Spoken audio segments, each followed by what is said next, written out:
Describe the 2023 Youth and Government Courts component in one word. Oh, I would definitely say rewarding. Addicting. Impactful. It's awesome. Fun. So now you've signed up for courts. What now? Now, it's time to begin writing your brief. The contents of the first email from Elise Duggar are very important. First, I'll have instructions and a template to begin writing your brief. What's a brief?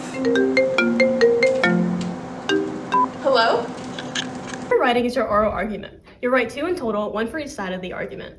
Follow this template for this and incorporate case law effectively. Make sure you cite it correctly too. This is what you'll base your oral argument off of, but it should not be exactly the same. Put effort into it. There is awards for best written brief. Exactly. But what if a lawyer doesn't know how courts works? That's why the next document is so important.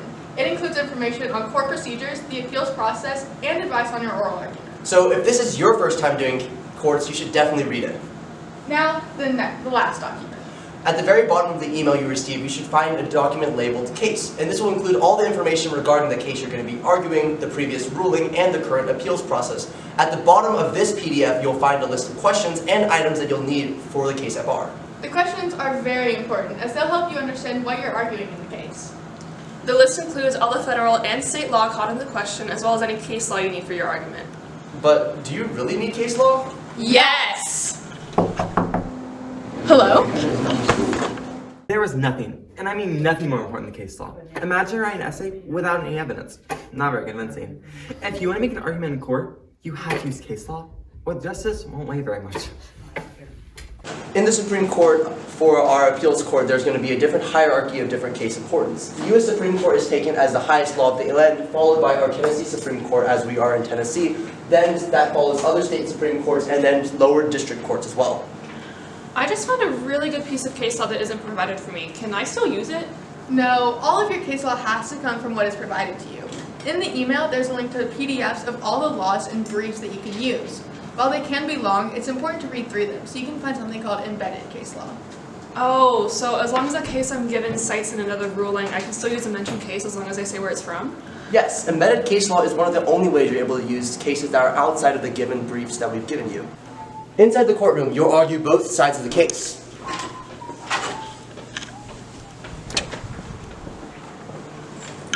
You'll have the appellant on one side and the appellee on the other. Whenever you approach the bench to begin your argument, make sure you maintain proper decorum. May it please the court, my name is Catherine Narrell, counsel for the appellee, Taylor Swift.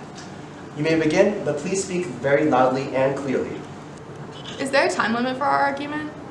Yes, you will likely have 10 to 20 minutes for your oral argument, including rebuttal. It is your responsibility to properly delegate that time, but you can ask for a reminder at certain points. Come prepared if you have to cut your argument down, as there's no guarantee for how long you'll have.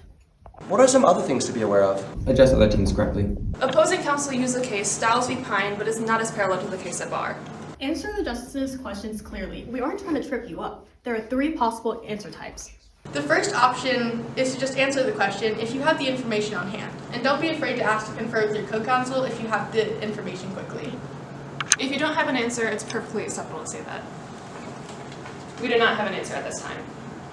Hey, if you get asked a question that you don't know the answer to, but think you might be able to find that answer eventually, you can ask to address it in your rebuttal. But if you ask to do so and are unable to find that information, make sure to let that justice know, okay? So, is that all we do in courts? No. After all the lawyer teams have argued on both sides, judicial review begins. The Attorney and Solicitor General have a list of bills made by your fellow delegates that may be illegal or against the Constitution. Lawyer teams will volunteer to argue in favor of these bills, working with the sponsors to defend their bill in court. Then the teams will argue against the Attorney and Solicitor General in front of the justices, who will decide if the bill is constitutional or not. This case doesn't contribute to your final case score, but it's a good experience and a way to meet your fellow delegates. You also do not need to abide by certain case laws. You can look them up on your own. It may seem like a lot of information, but if you're new, you're not the only one. Everyone's going to make mistakes, so don't feel bad about it. We look forward to seeing you in the 2023 YIG Courts.